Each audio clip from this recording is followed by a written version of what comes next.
천지를 만드신 하나님 아버지를 내가 믿사오며 그 외아들 우리 주 예수 그리스도를 믿사오니 이는 성령을 따라서 공평히 한반에게 하시고 본디오 빌라도에게 고난을 받아서 십자가에 못 박혀 죽으시고 장사하신 사흘 만에 죽은 자 가운데서 다시 살아나시며 하늘에 오르사 전능하신 하나님 우편에 앉아 계시다가 저희로서 산자와 죽은 자를 심판하러 오시니라.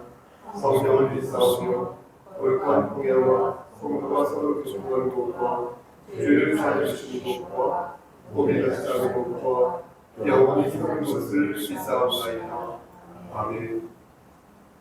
찬송가 532장 찬송부를 드리면서 양인성 전님 기도 인도하시겠습니다.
에베소서 1장 15절에서 19절입니다. 에베소서 1장 15절에서 19절 말씀을 우리 한 목소리로 합독하겠습니다. 준비되셨습니까? 이로 말미암아 시작. 이로 말미암아 주 예수 안에서 너희 믿음과 모든 성도를 향한 사랑을 나도 듣고 내가 기도할 때에 기억하며 너희로 말미암아 감사하기를 그치지 아니하고 우리 주 예수 그리스도의 하나님 영광의 아버지께서 지혜와 계시의 영을 너희에게 주사 하나님을 알게 하시고 너희 마음의 눈을 밝히사 그의 부르심의 소망이 무엇이며 성도 안에서 그 기업의 영광의 풍성함이 무엇이며 그의 힘의 위력으로 역사하심을 따라 믿는 우리에게 베푸신 능력의 지극히 크심이 어떠한 것을 너희로 알게 하시기를 구하노라. 아멘. 기도하십니다. 하나님, 이 시간 간절히 바라고 하는 것은 우리 양인선 장로님과 김미애 권사님을 위해 기도합니다. 하나님, 이 가정 위에 역사하시사 반듯하게 사용하여 주시고 하나님 말씀 안에서 아름답게 성장하고 화목하여지는 그리스도의 평강이 넘쳐난 귀한 가정 삼아 주시옵소서. 무엇보다도 우리 장로님 건강의 복을 허락하시사 건강한 상태에서 맡겨진 사명을 감당할 수 있도록 하시고 부족한 주의 종을 동역할 때에 어려움 없도록 하나님께서 은총 베풀어 주시옵소서. 아버지, 그의 두 자녀 그리고 그의 가정을 위해서도 기도합니다. 양한나 집사님, 은종순 형제님, 서빈이와 준빈이 그리고 양한영 형제를 위해서도 기도합니다. 하나님께서 저들에게 함께 하셔서 영육의 강건함을 허락하여 주시옵소서. 하나님, 이 시간 하나님 말씀을 대언하고자 합니다. 함께하여 주시사 반듯하게 잘 전할 수 있도록 도와주시옵소서. 예수 그리스도인 받들어 감사하며 기도드렸사옵나이다. 아멘. 에베소서는 바울 서신 중에서 가장 깊고 가장 고매한 그런 편지로 알려져 있습니다. 이 편지는 사도 바울이 에베소에 있는 교회, 에베소라는 지역에 있는 교회에 쓴 편지인데 이 에베소 교회만 이 편지를 읽은 것이 아니라 주변에 있는 다른 교회들도 이 편지를 돌려서 보았다고 합니다. 그러니까 우리 송속교회도 그런 연장선상에서 이 말씀을 깊이 있게 묵상할 수 있는 말씀인 것입니다. 에베소서가 다른 서신보다 깊고 고매한 이유는 전체적으로 여러분 읽어보셔서 아시겠지만 그 어조가 매우 부드럽습니다. 다른 서신서를 보면 막 변론을 하거나 아니면 공격적으로 논박하는 그런 내용들이 나오는데 그래서 뭔가 좀 불안불안하면서 그 말씀을 읽게 되는데 에베소서는 그런 내용이 도통 없습니다. 그래서 1장부터 여러분 6장까지 쭉 말씀을 한 번에 읽어보면 마음이 차분해지면서 내가 앞으로 신앙생활을 이렇게 해야겠구나라는 생각이 들게 합니다. 그래서 에베소서를 깊고 고매한 편지다라고 말을 하는 것입니다. 에베소서는 말씀드린 것처럼 총 6장으로 구성되어 있습니다. 1장부터 3장까지는요, 교회가 무엇이고 성도가 무엇인지를 잘 설명해 주고 있고요. 그 뒤부터 4장부터 6장까지는요, 성도가 교회라는 공동체 안에서 어떻게 살아야 하는지를 구체적으로 일러주고 계십니다. 그런데 저는요, 여러분 보십시오. 개인적으로요, 여러분들은 제 생각에 동의 안 하셔도 괜찮습니다. 개인적으로 이 에베소서를 읽을 때마다 다른 서신과 비교해 볼 때 너무나 어렵습니다. 그 이유는 무엇이냐면 다른 서신에 비해서 꾸며주는 말이 너무나 많습니다. 그러니까 예를 들면 장미꽃이 아름답다, 아름다운 장미꽃 이러면 되는데 예쁘고 아름답고 향기로운 장미꽃 이렇게 말하니까 어려운 것입니다. 그러니까 가독성이 떨어지는 것입니다. 꾸며주는 말이 너무 많다 보니까 주어가 자꾸 뒤로 밀리는 것입니다. 그러니까 주어가 보이지 않고 때로는 주어가 생략되고 그래서 주어가 뭔지 몰라서 이 말씀이 무슨 말씀인지를 계속 또 보게 되는 것입니다. 사도 바울은 평상시 글을 쓸 때는요, 이분 보통 분이 아니었거든요. 장황한 글을 잘 쓰지 않는데 이상하게 에베소서에서는 수식어도 많고 또 서술도 장황해서 정말로 이 말씀이 사도 바울이 쓴 것인지 아닌지 헷갈리는 것입니다. 하지만 반대로 생각하면 쉽게 답이 나오는 것입니다. 사도 바울은 정말로 어휘력이 풍부한 분이셨거든요. 그래서 이런 글도 쓰고 저런 글도 쓸 수 있다는 것입니다. 그러니까 짧게 치고 가는 글도 잘 쓰시고 또 수식어를 많이 넣어서 휘황찬란하게 꾸미는 글도 잘 쓰신다는 것입니다. 그런 장황한 글도 잘 쓰신다는 것입니다. 그렇게 보면은 의심할 것이 없습니다. 오늘 본문은 바울이 에베소 교회를 위해서 기도한 내용이 나옵니다. 그래서 바울의 기도라는 부제가 있는데요. 그래서 위에 보면 제 성경만 있나요? 바울의 기도라는 부제가 있죠? 맞죠? 네. 그런데 앞에서 말씀드린 것처럼 이게 무슨 내용인지 파악이 잘 안 되는 거죠. 여러분 16절 말씀 보시겠습니까? 16절 말씀이 무슨 뜻인지 이해가 되십니까? 이해를 위해서 15절부터 한번 읽어보겠습니다. 15절 16절 말씀 15절 한 목소리로 시작. 이로 말미암아 주 예수 안에서 너희 믿음과 모든 성도를 향한 사랑을 나도 듣고 이제 16절 내가 기도할 때에 기억하며 너희로 말미암아 감사하기를 그치지 아니하고. 내용이 어렵지 않다는 것을 압니다. 내용이 어렵지 않다는 것을. 근데 문장이 너무나 어려운 것입니다. 에베소 성도들이 그리스도 예수 안에서 서로 사랑한다는 얘기를 바울이 듣고 지금 바울이 그것을 생각을 하면서 기도한다는 것이거든요. 16절 말씀 보시겠습니까? 16절 말씀에서 내가 기도할 때 기억하며 라는 말씀이 바로 그 내용인 것입니다. 그런데 원어 성경을 보면 이 기억한다는 단어가 없거든요. 그러니까 내가 기도할 때에 너희를 기억한다는 말이 없다고. 그럼 뭐가 있느냐? 기억한다는 말이 없고 언급한다는 말이 들어 있습니다. 그래서 예전 개역개정 성경 말고 예전 성경을 보면 내가 기도할 때에 너희를 말한다 이렇게 기록되어 있습니다. 그래서 이해가 저는 더 크게 잘 됩니다. 이 개역개정보다. 그런데 우리가 보는 개역개정에서 말씀드린 것처럼 내가 기도할 때 기억한다고만 말씀하고 있으니까 이게 누구를 기억한다는 것인지 또 기도하면서 기억한다는 게 무슨 말인지 도통 저로서는 이해가 안 가는 것입니다. 여러분 이해가 가십니까? 그래서 저는 16절에 기록된 이 기억이라는 단어를 언급한다. 그 언급이라는 단어로 바꾸어서 이해하는 것이 좋겠다라는 생각을 가져봅니다. 우리가 누구를 위해서 기도하지 않습니까? 제가 여러분들 위해 기도할 때 여러분들 이름을 이렇게 부르면서 기도하잖아요. 그렇죠?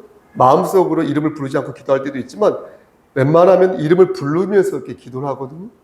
그게 바로 언급이라는 것입니다. 바울은 에베소 교회 성도들이 지금 신앙생활을 잘하고 있다는 그런 얘기를 들으면서 그들의 이름을 일일이 이렇게 언급하면서 기도하고 있다는 것입니다. 언급하였다라는 것을 헬라어 성경으로 찾아보니까 문에이안 포이우메노스, 문에이안 포이우메노이스 이렇게 기록되어 있었습니다. 그러니까 문에이안이 언급이란 뜻이고 이 포이우메노스가 뭘 하다라는 뜻이고 그러니까 언급을 하다라는 것이죠. 그러니까 바울이 저들의 보십시오 여러분 듣고 계신 거죠?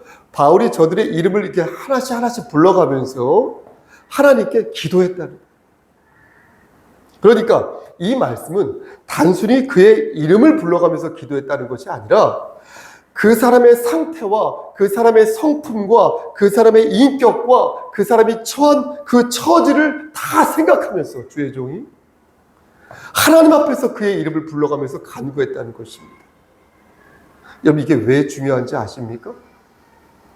지금 바울은 그냥 기도한 게 아니라 성도와 교회의 관계를 생각하면서 기도했다는 것이에요. 여러분 가만히 보면 하나님을 믿는다고 말하는 사람들 중에서 가만히 보면 정말로 많은 사람들이요. 가만히 보면 대형 교회를 선호하는 것을 봅니다. 저는 대형 교회에서 신앙생활을 한 적이 한 번도 없어서 그런지 몰라도 저는 그런 모습을 보면 아 그런가 보다. 사실 한 귀로 듣고 한 귀로 흘립니다. 그런데 그런 생각을 가진과 함께 근데 왜 대형교회를 좋아하지? 라는 생각을 솔직하게 합니다. 솔직히 말씀드립니다. 저는 대형교회를 선호하는 그 분들의 심리를 어느 정도 이해하고 있습니다. 그것은 마치 학군을 고르는 심리 아닐까요? 사람들이 강남 8학군을 선호하지 않습니까? 그 이유가 무엇입니까? 강남구와 서초구가 교육 인프라가 잘 되어서 그런 거 아닙니까? 그래서 그곳에 가면 가장 훌륭한 교육을 받을 수 있다는 어떤 그런 생각이 있기 때문에 그런 거 아닙니까? 그렇지 않아요? 그래서 집값도 비싼 거 아닙니까, 결국? 대형 교회를 선호하는 이유도 저는 이런 맥락에서 찾을 수 있다고 생각합니다. 제가 한번 얘기해 보겠습니다. 대형 교회를 선호하는 첫 번째 이유는 말씀이 좋아서겠죠. 아무래도 대형 교회이다 보니까 경쟁력 있는 목사를 초빙했겠죠. 그러면 아는 것도 많겠죠. 그리고 인격도 훌륭하겠죠. 아마 얼굴도 어느 정도 생겼을 것입니다. 마치 재미있는 얘기는 아니었는데요. 마치 대기업에 입사한 어떤 사원이 삼성 등등등 대기업에 입사한 사원이 그만한 경쟁력을 갖고 있지 않겠습니까? 그렇듯이 대형교회에서 사역하는 목사님들도 아마 그럴 것입니다. 그러므로 더 좋은 꼴을 먹기 위해 대형교회를 찾는 것입니다. 여러분 그렇지 않습니까? 대형교회를 찾는 두 번째 이유는 인프라가 좋아서. 우리가 대형몰을 찾는 이유가 무엇입니까? 거기 밥도 먹을 수 있고 영화도 볼 수 있고 차도 마실 수 있고 쇼핑도 할 수 있어 좋지 않습니까? 그게 여러 가지를 한꺼번에 할 수 있잖아요. 그러니까 편하지 않습니까? 대형교회도 저는 그렇다고 생각합니다. 사람들이 많다 보니까 여러분 들어보십시오. 영업도 할 수 있어요. 또 연애도 할 수 있어요. 청년들은 아무래도 많이 있으니까. 또 정보도 얻을 수 있고 또 정치도 할 수 있어요. 표도 많이 얻을 수 있어요. 여러모로 쓸모가 있어서 대형교회를 찾는 것 아닙니까? 이왕이면 다웅치마라고요. 저는 이런 게 나쁘다고 절대 생각하지 않습니다. 그래서 저는 사람들이 대형교회를 선호한다고 말할 때 그들의 마음은 충분히 이해합니다. 하지만 보십시오 여러분. 저는 대형교회를 선호하는 분들에게 꼭 이 말씀을 드리고 싶습니다. 이렇게요. 형제님, 자매님, 교회를 다니는 이유가 무엇입니까? 고급 정보를 얻기 위해서 교회를 다니는 것입니까? 그렇다면 그렇게 하십시오. 혹시 풍요한 인적 자원 속에서 좋은 남자와 좋은 여자를 만나기 위해서 대형교회에 다니는 것입니까? 그렇다면 그렇게 하십시오. 그렇게 생각한다면 저로서는 할 말이 없습니다. 그게 아니라면 혹시 설교 잘하고 지적으로 인격적으로 훌륭한 목사님의 가르침을 받기 위해서 대형교회를 찾는 것입니까? 만약 그렇다면 역시 그렇게 하십시오. 그 또한 저로서도 할 말이 없습니다. 그런데 형제님, 자매님, 사실 교회는 그런 것이 아니거든요. 교회의 본질은 그런 것이 아니거든요. 교회의 본질은 하나님을 섬기고 예수 그리스도의 성품을 담는 데 있지 내가 무엇을 받고 누리는 데 있는 것이 아니거든요. 만약 당신이 영육에 있어서 정말로 많이 부족한 사람이라면 대형교회에서 그렇게 많은 것을 누리며 신앙생활하는 것이 맞다고 생각합니다. 하지만 만약 당신이 어느 정도 성숙한 그리스도인이라면 그래서 이제 섬김을 받는 것보다 섬길 수 있는 상태라면 그런 처지라면 형제님, 자매님 다시 한번 생각해 보시길 바랍니다. 섬김을 받기보다 이제 섬기는 삶을 살아야 할 것이니 눈을 돌려서 형제님, 자매님 지금보다 더 작고 어려운 교회를 찾아가서 형제님이 받은, 자매님이 받은 그 은혜를 나누면 살면 어떨까요? 이렇게 말하겠습니다. 저는 그래서 대형 교회일수록 신앙, 말이 맞는 말인지 모르겠으나 신앙 초보자가 더 많이 있어야 한다고 생각합니다. 그리고 그릇이 큰 사람들 있죠? 이런 분들은 또 적당한 분들은 작은 교회의 규모로 가서 작은 규모의 교회로 가서 섬기는 일을 해야 한다고 생각합니다. 그럴 때 대한민국 교회가 바로 설 수 있지 않을까요? 여러분들 어떻게 생각하십니까? 저 이런 생각에 동의하십니까? 여기서 한 가지 더, 사도 바울은 에베소 교회 성도들의 이름을 불러가면서 기도하였다고 해요. 그렇죠? 단순히 이름만 부르며 기도하는 것이 아니라 그들의 처지, 그들의 인격, 그들의 성품, 그들이 놓인 환경, 문에 의한 포이우메노스, 하나님 앞에서 그의 이름을 불렀다고 하였거든요.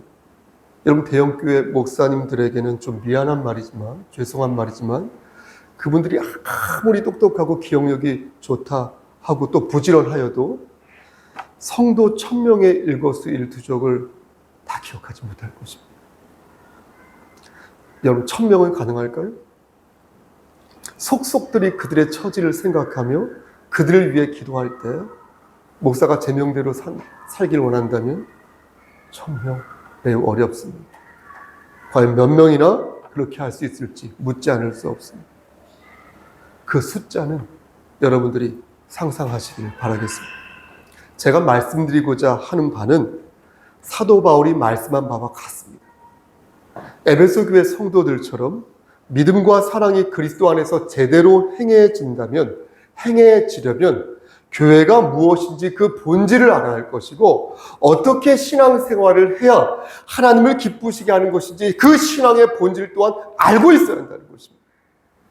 바울은 하나님께 기도하면서 신앙의 본질과 교회의 본질이 무엇인지 다시 한번 힘을 주면서 에베소 교회 성도들에게 가르쳤다는 것입니다. 그럼 그 내용이 무엇인지를 보도록 하겠습니다. 이 말씀도 이해가 잘 안 가는데 17절 말씀이 이해가 더 안 가는. 그런데 18절 말씀과 19절 말씀은 이해가 잘 안 가는데요. 17절 말씀은 이해가 가고요. 이해를 돕기 위해서 17절부터 19절까지요. 한 번에 다 읽겠습니다. 준비되셨습니까? 17절 우리 시작. 우리 주 예수 그리스도의 하나님 영광의 아버지께서 지혜와 계시의 영을 너희에게 주사 하나님을 알게 하시고, 이해가 다시 너희 마음에 시작. 너희 마음의 눈을 밝히사 그의 부르심의 소망이 무엇이며 성도 안에서 그 기업의 영광의 풍성함이 무엇이며 그의 힘의 위력으로 역사하심을 따라 믿는 우리에게 베푸신 능력의 지극히 크심이 어떠한 것을 너희로 알게 하시기를 구하노라. 여러분, 이해가 되십니까? 19절 있죠? 19절 맨 마지막 부분을 보면 너희로 알게 하시기를 구하노라 하였으니, 지금 바울은 에베소 교회 성도들이 무언가를 알기를 바란다라는 것을 이해할 수 있겠습니다. 그렇죠? 그럼 무엇을 알기를 바라는가가 그 앞에 있는데, 우선 17절부터 보도록 하겠습니다. 17절 말씀을 여러분 가만히 보면 성자 하나님과 성부 하나님이 다 나오십니다. 처음에 우리 주 예수 그리스도의 하나님은 성자 하나님이시고요. 다음에 나오는 영광의 아버지는 성부 하나님이 되겠습니다. 그럼 성령 하나님은 어디 계십니까? 그렇죠. 맞습니다. 17절에 나오는 어절 중에서 지혜와 계시의 영이란 이 3어절입니다.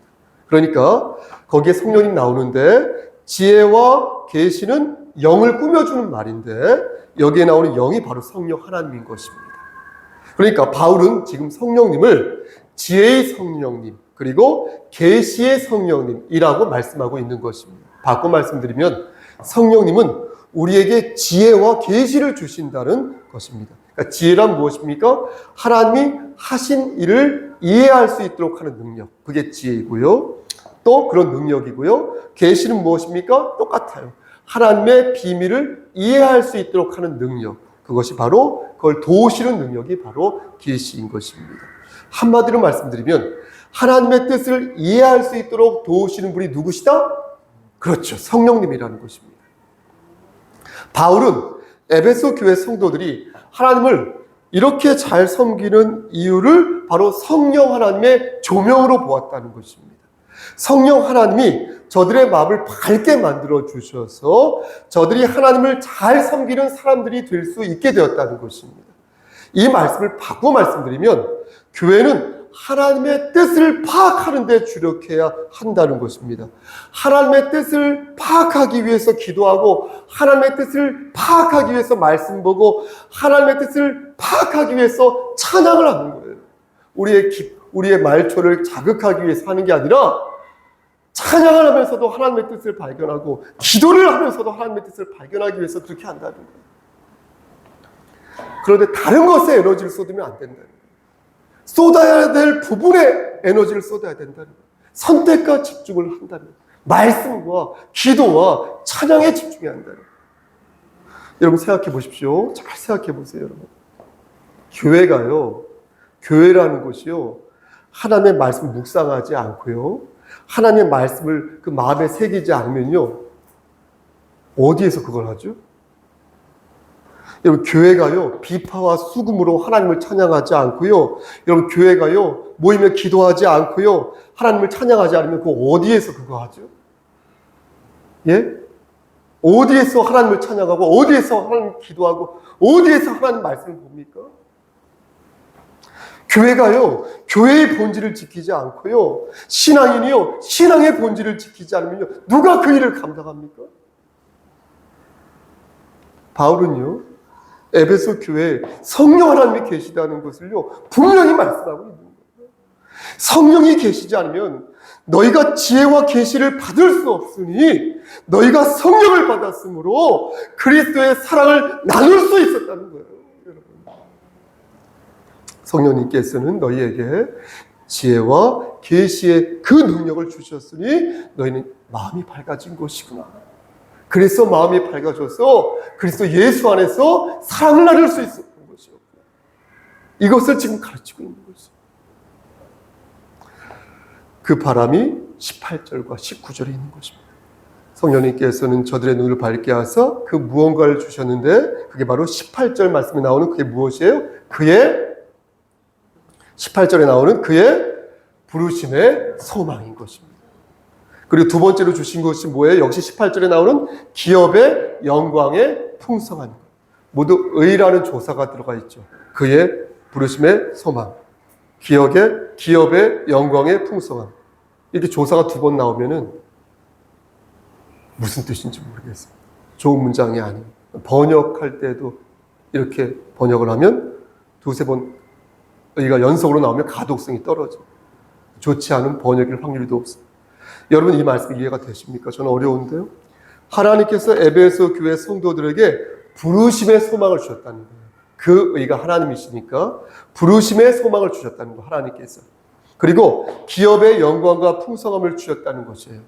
이렇게 성부 하나님께서 우리에게 이런 것들을 주신 것을 알게 하신 이가 바로 성령 하나님이라는 것입니다. 아멘. 먼저 그의 부르심의 소망부터 보겠습니다. 여기에서 그는 말씀드린 것처럼 성부 하나님을 말씀하는 것입니다. 그러니까 하나님께서 우리를 하나님의 백성으로 부르셨다는 것입니다. 거의 말씀이 끝나가요. 좀만 집중하셨어요. 그런데 여기서 중요한 것은 여기에서 나오는 소망이, 여기를 잘 들으셔야 돼요. 여기에서 나오는 소망이 하나님의 소망이 아니라는 것이에요. 이해가 되십니까? 그의 부르심의 소망이라고 하니까 그 소망이 하나님의 소망처럼 읽히는데 그게 아니라는 것이에요. 여기에서 소망은 하나님의 소망이 아니라 우리의 소망을 말하는 것이에요. 그러니까 보십시오. 하나님께서 저와 여러분들을 부르셨는데 그렇게 부르심을 받은 우리 같은 사람들이 어떠한 소망을 갖게 되었다는 것입니다. 이전에는 그런 소망을 가질 수 없었는데 하나님께서 그리스도인으로 성도로 부르심으로 말미암아 비로소 우리가 그 소망을 갖게 되었다는 것입니다.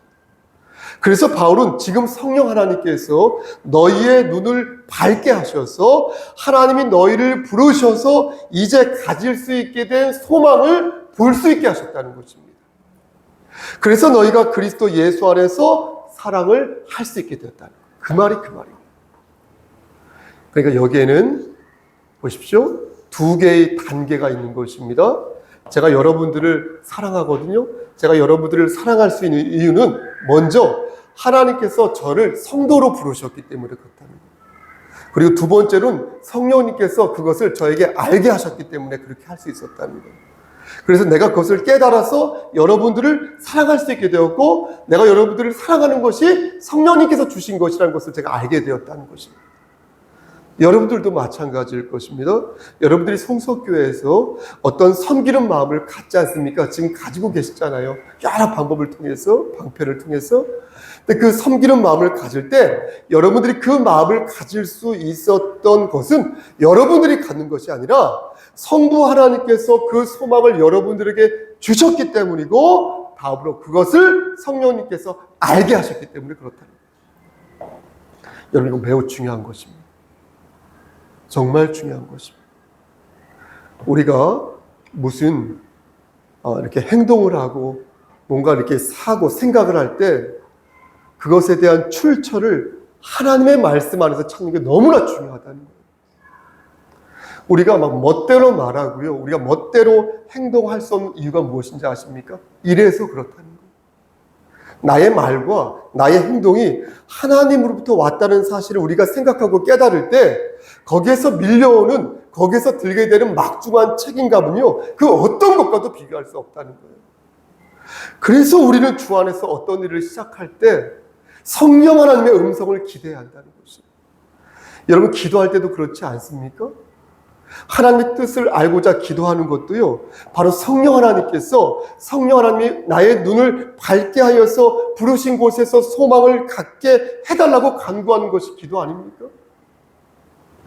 여러분들 지금 어떤 소망을 갖고 있습니까? 그러면 하나님께서는 여러분들을 부르셨지 않습니까? 부름을 받은 사람들은 반드시 소망이 있어야 한다는 거예요. 물론 우리의 소망은 저 하늘에 있죠. 영원한 생명을 받았으니까. 우린 영벌이 아니라 영생을 받았지 않습니까? 하지만 여러분 보십시오. 거기에 그쳐서는 아니 된다는 것입니다. 부르신 곳에서 우리의 소망을 이 땅에서 펼칠 수 있어야 한다는 것입니다. 하나님의 나라는 장차올 저 나라에만 있는 것이 아니라 지금부터 영원까지 계속되는 것이니, 내가 서 있는 그 자리에서 소망을 가져야 하는 것도 성도의 책임이라는 것이에요. 그것이 바로 신앙의 본질이라는 것이에요. 영생을 얻는 게 큰 복이죠. 그게 가장 큰 복이죠. 하지만 그 복을 이 세상에 심지 아니하면 그것은 참다운 소망이 될 수 없다는 거예요. 여러분 생각해 보십시오. 비유를 들자면 큰 덤프트럭 맞죠? 덤프트럭. 큰 덤프트럭이 라면 한 상자만 싣고 간다고 생각해 보십시오. 너무 우습지 않습니까? 이상하지 않습니까? 영생이라는 큰 복을 받은 자가 자기가 서 있는 그 자리에서 소망을 품지 않을 때 그것처럼 우스꽝스러운 것도 없다는 거죠. 그래서 바울은 저들이 받은 소망을 위해서 기도한 것입니다. 기업의 영광의 풍성도 그렇습니다. 기업은 미래에 누리게 될 모든 것을 말하는 거거든요.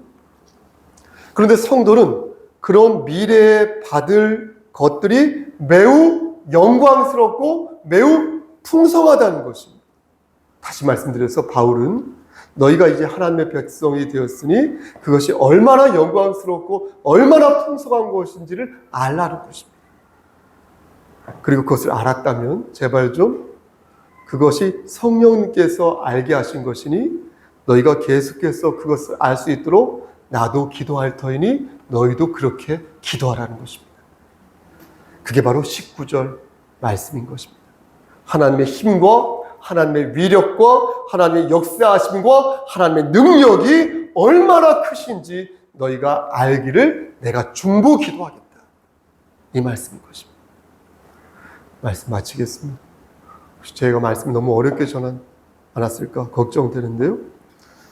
귀 있는 자는 이제부터 성령의 음성을 더 집중해서 들으시길 바랍니다. 하나님께서는 오늘 본문을 들어 저와 여러분들에게 이렇게 말씀하십니다. 너희는 에베소 교회 성도들처럼 소망을 가져라. 저들은 교회의 본질과 신앙의 본질이 무엇인지 잘 알고 있는 성도들이었다. 그래서 성령님이 저들의 눈을 밝히실 때 저들이 서 있는 곳에서 소망을 가질 수 있었고 하나님의 힘과 하나님의 능력과 하나님의 권세를 끝까지 의지할 수 있었다. 그러니 너희 송속교회 성도들도 저들처럼 소망을 가져라.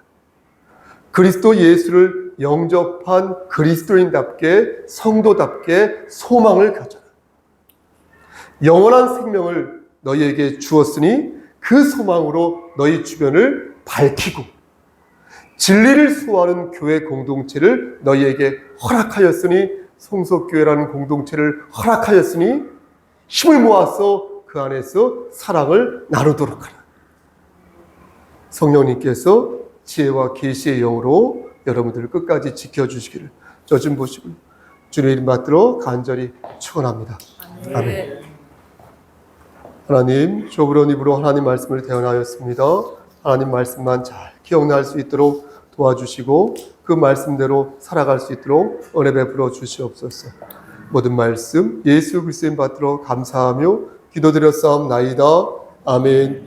이제는 우리를 죄에서 구속하여 주신 우리 구주 예수 그리스도의 은혜와 아버지 하나님의 만극하신 그 사랑하시고 성령 하나님의 교통하시고 인도하시는 모든 역사하심이 하나님 말씀 안에서 성부와 성자와 성령의 은혜 안에서 우리에게 맡겨진 사명을 성도의 삶을 반듯하게 수행하여 나가 하나님을 기쁘시게 하는 삶을 살기를 소원하는 여기 모인 성도와 그들의 가정과 이 제단과 이 나라 위에 하나님의 사랑하심이 세세토록 함께 계실지어다.